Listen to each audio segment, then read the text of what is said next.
Quand les nouvelles s'affolent, Métropole fait le point. Le point tous les matins, à 8h, simultanément sur Radio et Télémétropole. Le point est une courtoisie de MSC Trading, Maché Titoni et Digicel. Madame, Monsieur, bonjour. Bienvenue à la rubrique Le Point de Radio et Télémétropole. Merci de votre fidélité et de votre intérêt. Nous avons le plaisir d'accueillir sur le plateau de la rubrique ce matin l'ambassadeur Lionel Etienne. Avec notre invité ce matin, on va parler de la situation en République dominicaine, les hostilités qui ont débuté récemment avec l'intervention de Navarro à l'OEA, la réplique d'Haïti à l'OEA il y a 8 jours, le rapatriement qui continue selon le GAR qui est donc le groupe d'appui aux rapatriés et réfugiés. Alors, quel regard porter sur notre diplomatie? Comment cela se passe? Est-ce que l'on peut s'inspirer de certaines expériences dans le passé?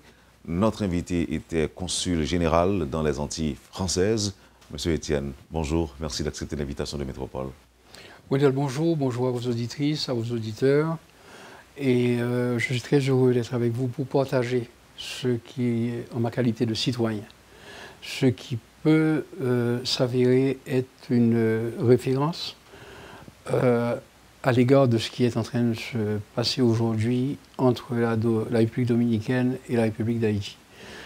On a frôlé une situation pareille il y a quelques années aux Antilles françaises et on aurait pu se référer à cela précisément pour éviter de recommencer à chaque fois les mêmes erreurs.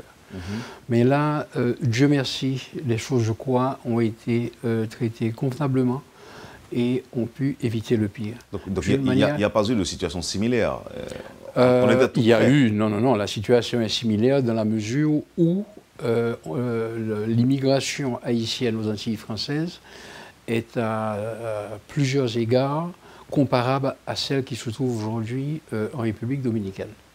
Et ici s'arrête la comparaison.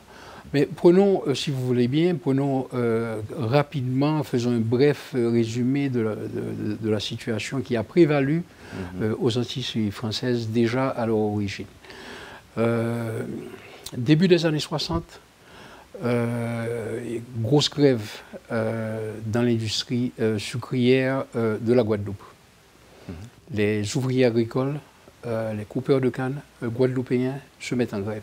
Pour casser la grève, des planteurs guadeloupéens s'adressent à Léogane.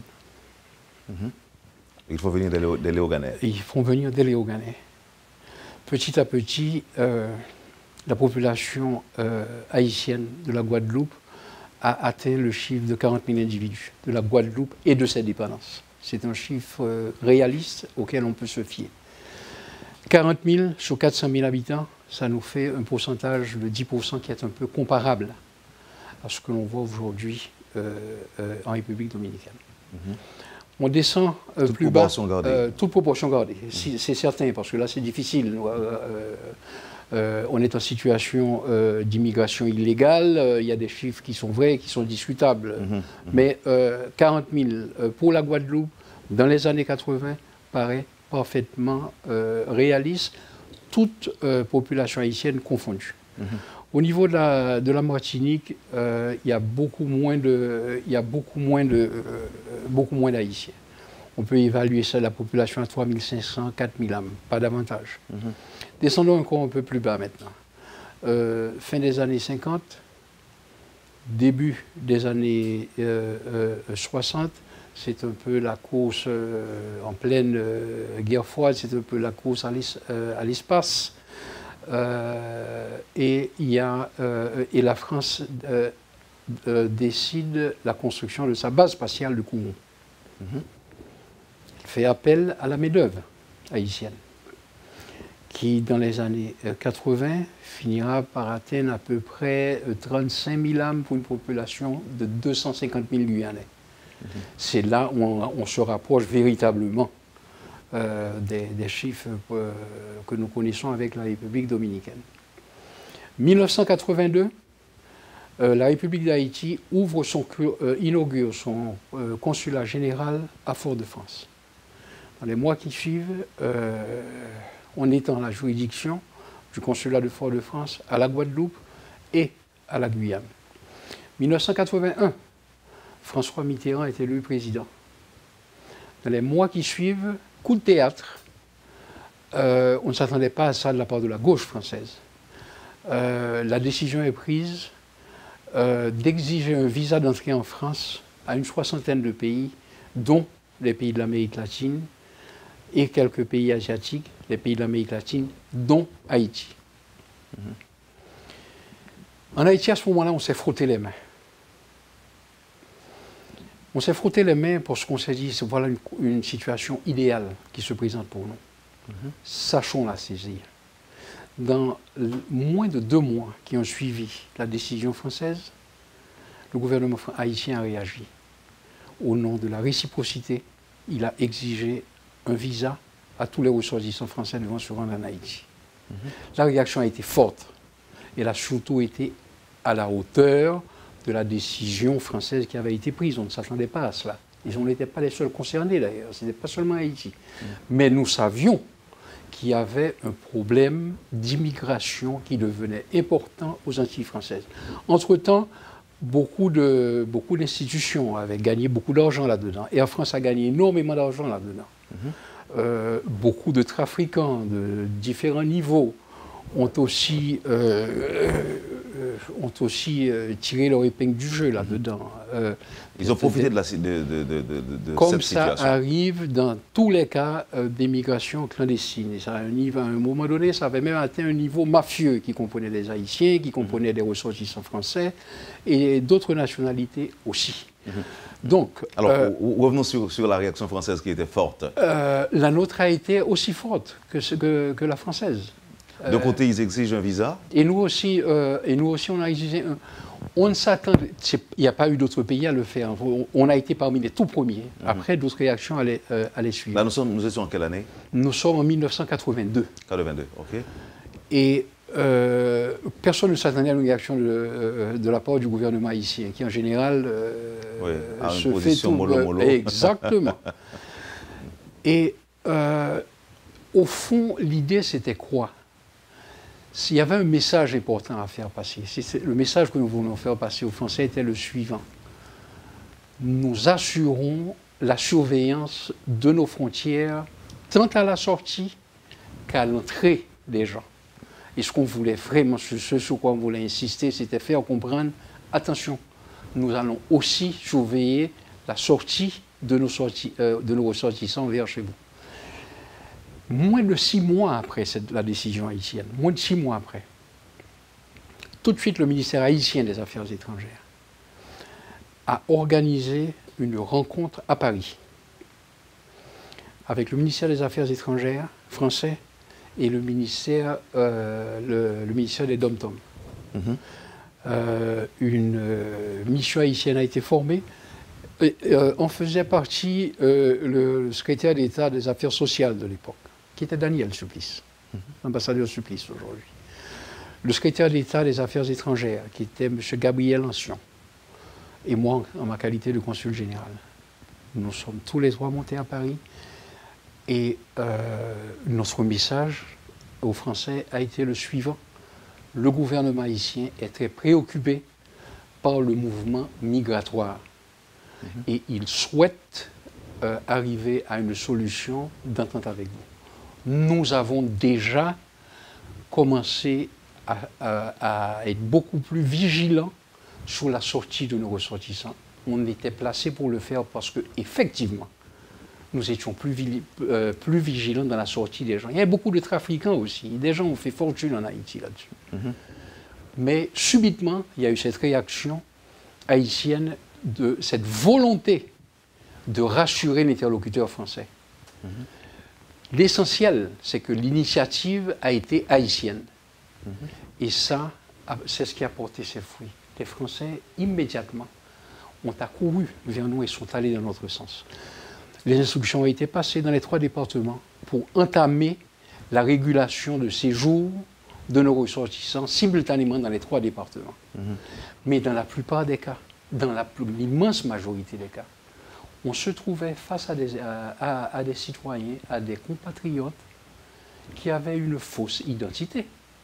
C'est-à-dire dans la précipitation du départ, dans l'appel au gain de la part de toutes sortes de petits Africains véreux. Je vous dis, il y a des fortunes qui ont été faites en Haïti là-dessus, à l'époque.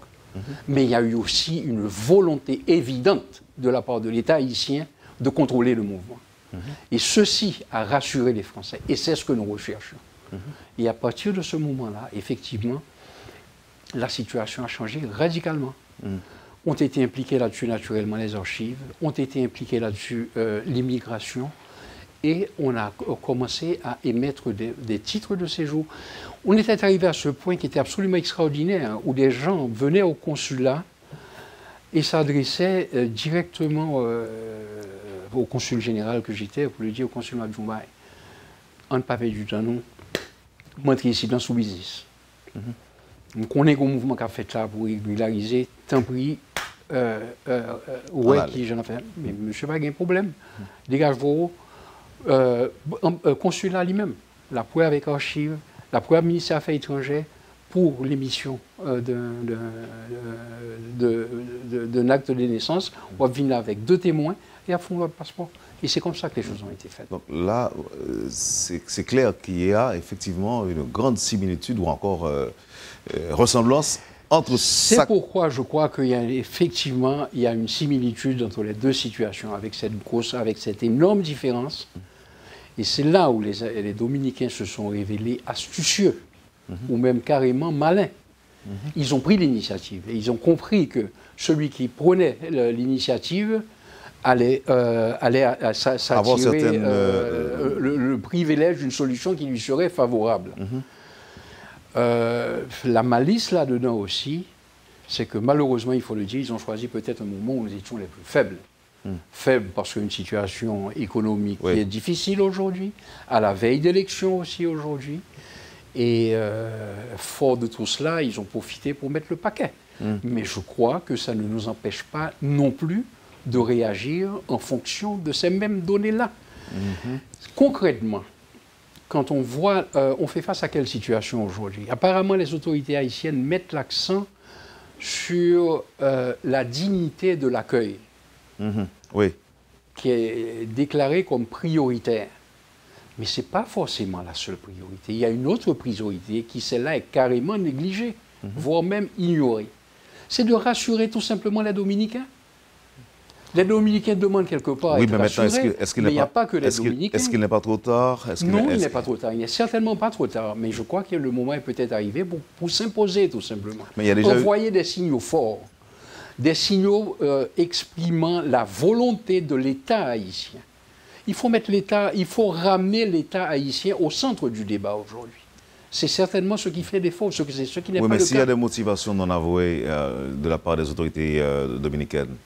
Il y en a certainement, mais ça, qu'est-ce que vous voulez, c'est de la politique, c'est de la diplomatie aussi. Mais vous pensez attention, on est aussi politicien, on peut aussi être diplomate. Oui, mais il existe des diplomates haïtiens. Nous sommes en situation de faiblesse par rapport aux Dominicains, justement. On s'est mis en situation de faiblesse, malheureusement. Et on perpétue cette situation de faiblesse, dans la mesure où on n'ose pas s'affirmer. On n'ose pas affirmer notre véritable volonté. Je crois qu'au point où on en est, il faut dire les choses véritablement comme elles sont. Il ne faut pas se voiler la face. On a vu ces 2 émissions qui ont été extrêmement importantes sur vos antennes. On a vu l'ambassadeur Supplice. On a vu l'ambassadeur Ruben Sillé également. 2 hommes qui ont eu 2 émissions, 2 hommes, je crois, qui ont eu une émission brillante, dans la mesure où ils ont rempli leur objectif en emmenant un éclairage que seules les personnes averties savaient jusqu'à maintenant. Alors, on va essayer, ambassadeur Étienne, de profiter de votre expérience ou encore de vos expériences en tant qu'ancien diplomate, en tant que diplomate, si vous le préférez. Mais on va essayer de revenir sur la question, d'autant que vous estimez qu'il n'est pas trop tard. Alors que les hostilités ont débuté, il y a des échanges qui se font entre les deux républiques qui donnent l'allure d'une guerre froide entre les deux. Donc on va voir s'il y a possibilité aujourd'hui de sauver ce qui peut l'être grâce à ce que vous allez nous dire. Mais cela se fera tout de suite après la pause. Vous suivez, madame, monsieur, c'est ça. Vous suivez, madame, monsieur, la rubrique Le Point de Radio et Télémétropole. L'ambassadeur Lionel Etienne est notre invité ce matin. Merci de votre intérêt. On vous revient tout de suite après la pause. Le Point est une courtoisie de MSC Trading, Maché Titoni et Digicel. Merci, madame, monsieur, de votre patience et de votre intérêt. Vous suivez la rubrique Le Point de Radio et Télémétropole. Notre invité aujourd'hui, l'ambassadeur Lionel Etienne. Alors, il y a une manière de faire dans cette émission. Je pose des questions, mais parfois des auditeurs m'envoient aussi les questions. C'est très bien. Il y a une question parmi une dizaine qu'on m'a envoyée. Alors j'ai choisi au hasard l'une d'elles. C'est une réaction d'un auditeur par rapport à ce que vous avez vécu dans les Antilles françaises et que vous avez évoqué au commencement de l'émission. Alors, l'auditeur a écrit, et je lis, « Les visas demandés aux Français ont provoqué aussi la chute du marché touristique en provenance de la France, au grand regret du club Med et de tout le secteur touristique. Cette situation a été régularisée seulement en 1999. Vous étiez au courant, ambassadeur? Non seulement j'étais au courant, mais je m'empresse d'adresser mes plus vifs remerciements à l'auteur de cette question-là. Elle me paraît effectivement essentielle. Elle nous ramène au centre du débat qui nous concerne aujourd'hui. Dans ce sens que, malheureusement, la question migratoire, dans sa globalité, a très peu retenu l'attention des citoyens haïtiens. Trop souvent, on a eu l'impression que l'émigration clandestine, les conditions et les circonstances d'accueil étaient l'affaire exclusive du pays d'accueil, et jamais celle des Haïtiens. Et quand je dis celle des Haïtiens, tant du gouvernement haïtien que des ressortissants haïtiens eux-mêmes. Et c'est comme ça, je crois, qu'il faut interpréter cette question-là. D'abord, je me porte en faux contre le fait que l'industrie touristique haïtienne ait subi aucun coup à la suite de ces dispositions. Quand quelques années après, Air France arrivait et mettait un 747 sur la ligne, ce qui n'existait pas avant, lorsque la décision a été prise. Et le 747, l'arrivée du 747, est arrivée après la demande de visa. Premier point. Second point, les consulats haïtiens de l'époque, sous le territoire français, étaient organisés de manière à délivrer un visa au besoin soit par la poste quand c'était possible, ou alors à l'arrivée à Port-au-Prince. Le principe était le message à faire passer aux Français le message que nos frontières étaient surveillées tant à la sortie qu'à l'entrée. Alors, oui, j'étais parfaitement au courant qu'effectivement, ça avait déplu le secteur touristique haïtien. Mais ça a été une erreur de leur part. Et on en arrive à la preuve ultime. C'est que lorsque la nécessité, l'obligation du visa a été abolie en 1999, peu de mois après que le visa n'ait plus été obligatoire, le club méditerranéen fermait. Et seulement après que le visa n'était plus nécessaire. Alors, ça met bien l'accent sur un fait, que le fait migratoire n'est pas encore dans la mentalité des Haïtiens. Nos compatriotes n'ont pas compris encore que chaque Haïtien en situation irrégulière dans un territoire étranger, quel qu'il soit, et quelle que soit sa place, quelle que soit toute considération sociale mise à part, ça concerne tous les Haïtiens, et pas seulement quelques ressortissants haïtiens. On l'a vu partout. Ceci n'est pas seulement valable pour la République dominicaine, et c'est très important. Il serait bon aujourd'hui que toute la population se mette non pas sur une question de dignité seulement, c'est beaucoup plus que ça, c'est une situation beaucoup plus profonde. Tout Haïtien aujourd'hui devrait se sentir profondément concerné par ce qui se passe aujourd'hui en République dominicaine. Mais comment réagir? Qui hier s'était présenté et aurait pu mal tourner aux Antilles françaises, qui s'est présenté aux Bahamas, qui peut encore se présenter aux Bahamas, qui s'est présenté aux États-Unis, on l'oublie Chrome peut-être. Et il n'y a pas eu beaucoup de réactions pour ça non plus. Et tout ça demande que chaque Haïtien, effectivement, rentre en lui-même et se sente concerné par cette situation. Oui, alors ma question est de savoir, OK, on se sent concerné, mais la situation est ce qu'elle est. Et aujourd'hui, comment réagir? Est-ce que, selon vous, le gouvernement a des cartes encore en main à jouer pour essayer de juguler cette crise? Première chose, c'est que ça fait plusieurs années que les gouvernements qui se sont succédés, ils portent tous une grosse responsabilité là-dedans. Ils ont perdu ces cartes. Ils les ont perdues, ils les ont mal jouées, ou ne les ont pas jouées du tout quand il fallait les jouer. Combien de colloques y a-t-il eu à propos de la question des Haïtiens dans les batailles? Combien de rencontres ont été faites à l'extérieur? Pas seulement en République dominicaine, mais dans plusieurs capitales européennes. On a souvent eu l'impression, trop souvent on a eu l'impression, que ça concernait certaines institutions internationales, comme les droits humains, comme Amnesty International et tout le reste. Trop souvent on a eu que c'était l'affaire de la presse haïtienne, qui effectivement, à bon droit, à juste titre, s'était préoccupée de cette question-là. La presse internationale aussi, avec la presse haïtienne. Combien de fois ont vu les autorités haïtiennes s'impliquer dans cette affaire? Combien de fois? Pour ne pas dire pratiquement pas. Il y a eu cet intermède aux Antilles françaises, oui.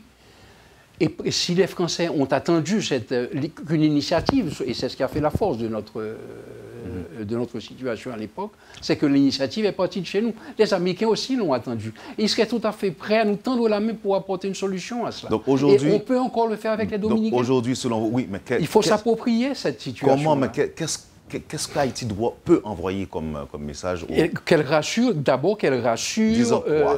la République dominicaine. Avant tout, cette affaire est une affaire qui concerne la politique interne de la République dominicaine. Vous avez une extrême droite qui s'est emparée de cette affaire en République dominicaine. C'est à bon droit. C'est jamais bon signe, c'est mauvais signe pour eux. Ils ne se rendent pas compte, ils sont en train de tirer sur la corde là. Ils vont finir par la casser. Et s'ils rompent cette corde là, ce sera très mauvais pour eux, ce sera pire pour eux encore que ça ne l'est aujourd'hui là. On est deux sur l'île, c'est évident. Et il y a un équilibre qu'il faut absolument préserver, qu'il faut sauvegarder. On porte les deux, nous portons la responsabilité, tant nos sociétés civiles respectives que les autorités des deux pays. Les Dominicains ont laissé faire pendant des années. Ils avaient besoin de notre main-d'œuvre pour construire des hôtels et tout le reste. Ils avaient besoin aussi à l'époque de notre main-d'œuvre, à l'époque sucrière. Donc vous pensez qu'ils n'en ont plus besoin aujourd'hui? C'est pas qu'ils n'en aient plus besoin, mais si vous voulez, il y a comme de notre côté aussi la situation, malheureusement, s'est dégradée chez nous sur le plan économique, ça a entraîné aussi un mouvement migratoire beaucoup plus important. Et il faudrait véritablement que les deux s'asseyent d'égal à égal. Il faut aussi que les deux fassent les efforts nécessaires pour se dépouiller de toute considération émotionnelle, émotive, ou sottement et très dangereusement purement politicienne, comme c'est le cas de l'extrême droite dominicaine. Aujourd'hui, l'extrême droite dominicaine, mais il y a aussi une extrême droite haïtienne, attention, qui elle aussi peut se manifester. Ce sera aussi mauvais pour les uns que pour les autres. Là. On marche sur un terrain extrêmement dangereux. Donc là maintenant, il faut que la diplomatie reprenne son droit de cité dans le cadre de cette affaire. Chez nous, ça peut ne pas se révéler aussi facile que nous l'aurions souhaité, parce que la diplomatie haïtienne a du plomb dans l'aile depuis plusieurs années. On le voit parfaitement au sein de cette crise aussi.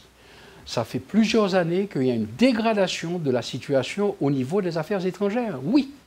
Et je crois que nous devons avoir le courage de le reconnaître. Si on n'établisse pas un diagnostic, où donc allons-nous chercher les remèdes? Il faut repenser tout cela. Il est vrai aussi, et qui sait, peut-être qu'un jour, on sera en position de remercier l'extrême droite dominicaine qui aura peut-être été utile à la réunification de la société haïtienne aujourd'hui. On peut en arriver là, mais encore faut-il en commencer par quelque part. Encore faut-il qu'on s'approprie cette situation-là, qu'on rentre en nous-mêmes pour savoir ce que nous voulons. Bon, on le sent très bien, se profile à l'horizon une réforme profonde de l'État haïtien, voire même peut-être de toute la société haïtienne. Et c'est de ça qu'il est question là. Et peut-être que quelque part, et pendant qu'il en est encore temps, la crise dominicaine peut servir encore d'élément déclencheur. Et c'est là où je crois qu'on peut réagir avec intelligence, sans passion, en faisant fi de toute émotion, rentrer en nous-mêmes, s'asseoir et trouver des solutions. Mais il faut faire vite. Il faut faire vite. Mais entre-temps, si on se rend, par exemple, à la frontière, eh bien, on ne sera pas surpris aussi de constater qu'il y a des Haïtiens qu'on nous envoie. Et ça va continuer. Je pense que ça, c'est encore négociable dans la mesure où les dispositions sont prises, les dispositions convenables sont prises pour aller dans ce sens-là. Pour le moment, on assiste à quoi? On voit que, écoutez, on appelle au secours. Oui, mais on est en train de hausser le ton.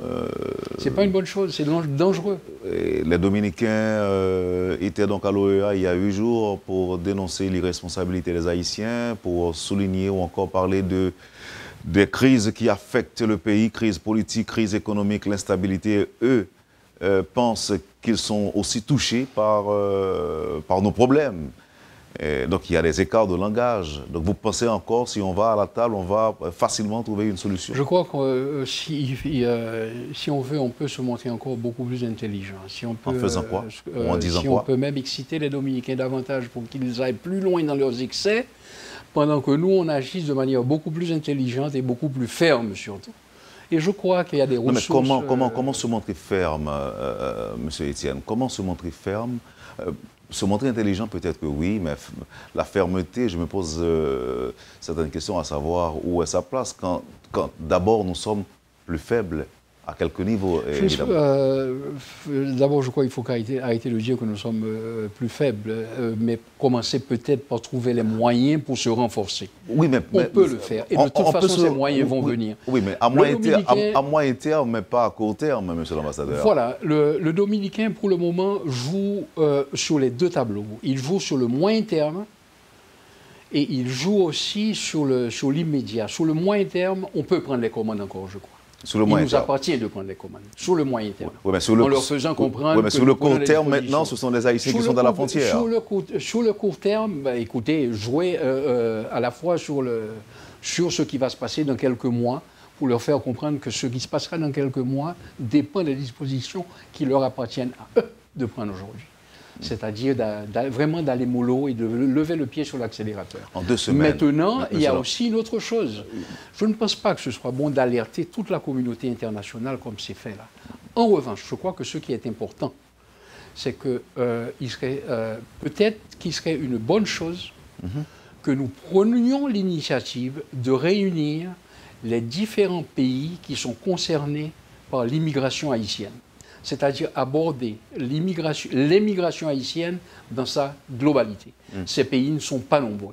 Ce sont les États-Unis, c'est le Canada, c'est la France, c'est le Bahamas, et évidemment la République dominicaine. Et qu'on se rencontre tous ici à Port-au-Prince. Tous ces pays sont aussi concernés là-dedans. Et s'ils voient qu'effectivement, cette bonne volonté, cette bonne foi de notre part, de même, naturellement, ils rappelleront aussi les Dominicains à l'ordre. Mais vous savez, ameuter la presse internationale et tout le reste, non, je ne pense pas que ce soit la même chose. Il y a des outils qui existent. Les outils, c'est le Haut Commissariat pour les réfugiés, qui sont déjà contactés, je crois. Les outils, c'est le Comité international de la Croix-Rouge pour les personnes déplacées. Ce sont autant d'institutions qui sont tout à fait prêtes à intervenir. est-ce qu'il dispose des interlocuteurs suffisants et bien placés à Port-au-Prince aujourd'hui? Telle est la question aussi. En tout cas, l'OEA était là, et peut-être encore aujourd'hui, dans le cadre d'une enquête sur la situation migratoire entre les deux pays. Ce n'est pas la première fois que l'OEA est présente dans ce type de situation. Donc vous pensez que c'était inutile? Je n'ai pas dit que c'était inutile, certainement pas. Non, je ne pense pas qu'il soit inutile. C'est toujours bon d'avoir des intermédiaires. Donc vous pensez que ça ne va aboutir? Vous savez, il y a une question culturelle aussi. L'OEA, ce sont des hispanophones. Forcément, ils peuvent avoir tendance à se pencher du côté. Ils comprendront en tout cas beaucoup mieux le dominicain qui risque de nous comprendre nous autres. En revanche, les bons francophones que nous sommes, il serait peut-être intelligent de se rapprocher aussi de la France, qui elle aussi a des problèmes migratoires,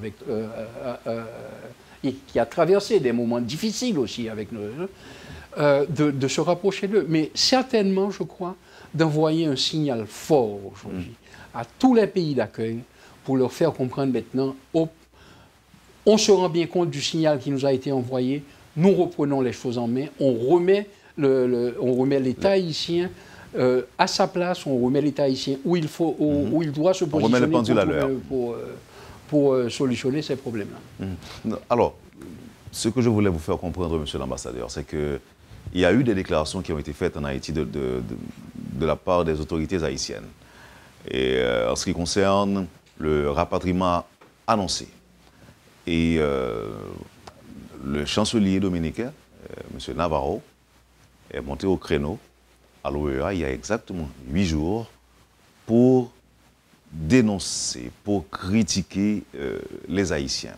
Ce qui a valu non, il y a plus de 8 jours, il y a environ une quinzaine de jours, justement.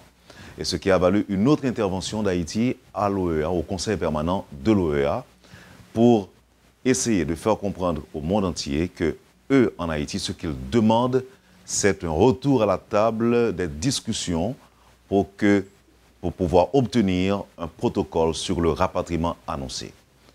Et au même moment, il y a eu cette réplique de l'ambassadeur de la République dominicaine à l'OEA, qui encore une fois a haussé le ton, a fait montre d'hostilité, d'agressivité vis-à-vis d'Haïti en nous traitant de tous les maux du monde. Et là, aujourd'hui, à cette phase des débats, qu'est-ce que l'on peut espérer? Et pas plus tard que hier, mardi, un ancien ministre haïtien, M. Edwin Paraison, a fait savoir que les autorités dominicaines réclament des excuses de la part des autorités haïtiennes. Qu'est-ce que vous en dites? Est-ce correct? Est-ce correct? Qu'est-ce que l'on peut espérer? Comment résoudre aujourd'hui, à court terme, ce problème par le dialogue? Et qui va porter les Dominicains à effectivement prendre la voie du dialogue? Écoutez, dès lors où quelqu'un, un individu ou une institution arrive au niveau des excès, c'est parce qu'il perd son propre contrôle. Lorsqu'on se trouve être ministre des Affaires étrangères, il y a des limites qu'on se doit de ne pas dépasser. Je crois là que le ministre des Affaires étrangères dominicain dépasse ces limites-là. Et il y a une indignité de la part des fonctions qu'il occupe. Et c'est à ce niveau-là, je crois, qu'on se rend très bien compte que l'opposition est en train de s'affaiblir. Mais je crois que de notre côté, il faudrait aussi cesser d'ameuter la presse internationale et tout le reste. C'est une situation aussi délicate. N'oubliez pas une chose, une situation aussi délicate se traite entre responsables. N'oubliez pas une chose, c'est que les Dominicains ont une administration politique, une machine bien huilée, une machine organisée, une machine disciplinée. Malheureusement, nous devons reconnaître que ce n'est pas notre cas en Haïti. Faisons un effort, élevons-nous aussi à un autre niveau. Et prenons les rênes aussi du débat. Mais encore une fois, avec beaucoup de sérieux là-dedans, sans passion, et comme si nous avons été déjà. Nous avons eu des institutions organisées dans ce pays-là. On peut recouvrer ce statut-là. Alors comportons-nous en gens de cette trempe, en personnes responsables, capables de maîtriser les débats, surtout Lorsqu'on voit que l'adversaire, et aujourd'hui il faut peut-être l'appeler par son nom, on s'entend lorsqu'on se rend compte que l'adversaire lui-même est en train de perdre le contrôle de lui-même dans cette affaire-là. Et c'est peut-être à ce moment-là qu'il nous appartient à nous de faire jouer la voix de la sagesse, la voix de l'intelligence, en même temps que la voix de fermeté. Je crois que ça peut encore se faire, pendant qu'il en est encore temps. Pendant qu'il est encore temps. Et vous avez aussi insinué que les responsabilités sont partagées. Ah, les responsabilités sont totalement partagées. Elles le sont à part égale. Moi, je n'ai pas cessé de vous le dire là depuis un moment, effectivement. Car depuis longtemps déjà, on voit venir, il n'y a pas de secret. Ce qui arrive aujourd'hui là était parfaitement prévisible. Elle l'était déjà. Les autorités haïtiennes ont été alertées. Oui, les autorités haïtiennes ont été alertées au bon moment, ça fait plusieurs années. Avant même l'actuel gouvernement. Et elles n'ont pas réagi. C'est dans cet esprit, je vous dis, cette réaction que vous avez eue tout à l'heure est significative à propos de l'exigence, de l'obligation de présenter un visa. Ah, ok. C'est que l'affaire, c'est une affaire qui ne concerne pas, qui n'a jamais concerné l'ensemble de la société haïtienne, y compris les dirigeants haïtiens. C'était laissé, la responsabilité était laissée entièrement au pays d'accueil et non pas à nous. Et maintenant, il est temps de reprendre ça. Mais je crois qu'on peut encore le faire, on peut le montrer aujourd'hui. Est-ce qu'on peut profiter aussi de l'apatridie, comme on dit, des gens qui seront déclarés apatrides et porter ceci à un niveau international? Il y a des institutions qui sont préposées pour ça. C'est le cas du Haut Commissariat pour les réfugiés, c'est le cas du Comité international de la Croix-Rouge et d'autres instances internationales aussi, qui peuvent intervenir là-dessus. Encore faut-il qu'elles soient... Encore faut-il les interpeller. Mais si on va les interpeller à travers la presse, sans une note officielle, sans une note diplomatique, on n'ira pas bien loin là-dedans. Et c'est pourquoi, je vous le disais tout à l'heure, il serait peut-être souhaitable qu'il y ait une rencontre entre tous les pays d'accueil concernés par l'immigration haïtienne et saisir l'occasion pour aborder la question migratoire une fois pour toutes. Attention, en plus, il y a un gros danger là. Il y a un danger terrible là, que personne n'a encore évoqué jusqu'à présent. Du moins, si ça a été, j'en ai pas connaissance. Depuis quelques années, on assiste à une présence renforcée et malheureusement heureuse aussi. C'est pas contradictoire ce que je dis. De l'Organisation internationale de la migration en Haïti. Depuis le séisme en particulier. C'est que tout le monde a compris la nécessité de reprendre en main la question migratoire parce que cette question était malheureusement négligée par les responsables haïtiens. L'OIM, à ce moment-là, s'en est mêlé. Quelle est la nature, quelle est la qualité maintenant des rapports qui existent entre l'Organisation internationale de la migration et la République d'Haïti? Je l'ignore. Je ne peux pas vous dire. Je suppose au moins qu'elle existe. Mais si tant est qu'elle existe déjà, il faut impliquer aussi les gouvernements concernés, quels qu'ils soient, pas seulement le dominicain, mais aussi les autres pays d'accueil. Que chacun se mette bien en tête que la question migratoire interpelle aujourd'hui chaque Haïtien. Que chacun comprenne que notre pays aujourd'hui est dans une période de transition. Il va se passer des choses dans ce pays-là. C'est inévitable maintenant. On est allé beaucoup trop loin. On est allé beaucoup trop loin. Vous savez, c'est exactement la même situation que l'envolée du dollar ici. Et de la goutte, on ne sait même pas où elle va s'arrêter là maintenant. Mais dans les esprits aussi, on sent très bien cette exigence nouvelle d'une révision profonde de l'État haïtien et de la société haïtienne. Et encore une fois, comme je le disais déjà tout à l'heure, je regrette de devoir revenir là-dessus encore une fois, mais peut-être que ce sera la vertu de cette crise-là d'être un élément déclencheur à tout ce processus et peut-être même d'éviter le pire.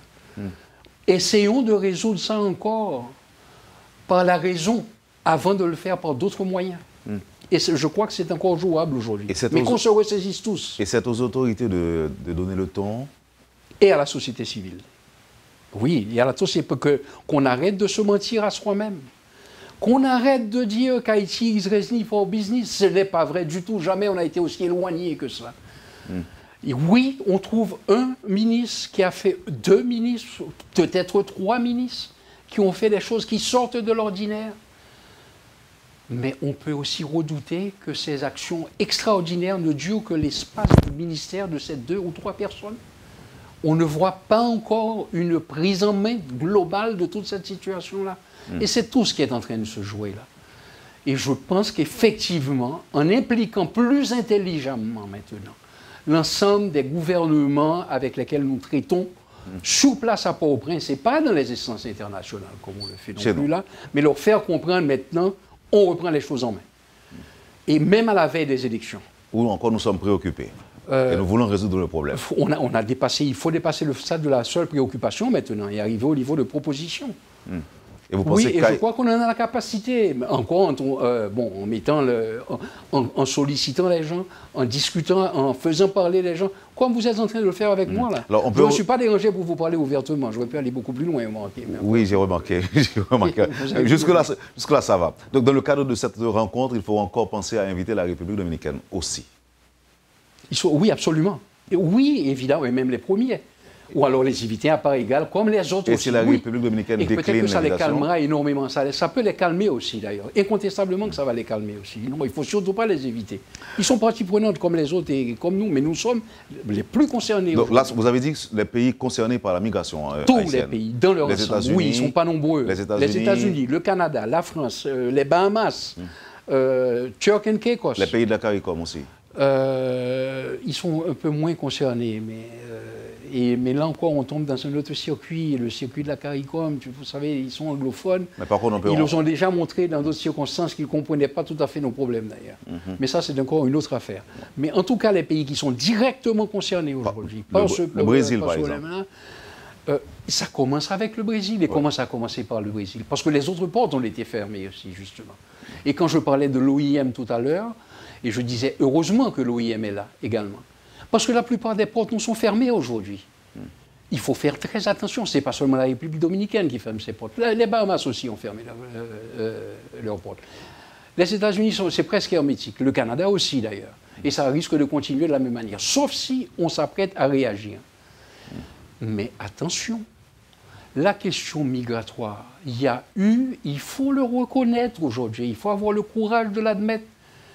L'État haïtien, en refusant de regarder le problème en face, en refusant d'intervenir quand il fallait, où il fallait, pour ça, à part cet intermède aux Antilles françaises, en refusant de le faire, les autorités haïtiennes ont longtemps compris aussi que c'était une façon de faire baisser la pression interne.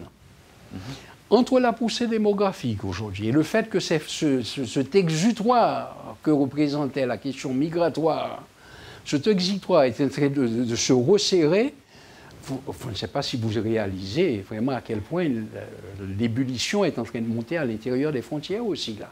Et ça va intéresser tout le monde. Et c'est là où il nous appartient aujourd'hui de redonner une nouvelle impulsion à toute notre diplomatie, qu'elle se réveille, par exemple. Il serait peut-être temps.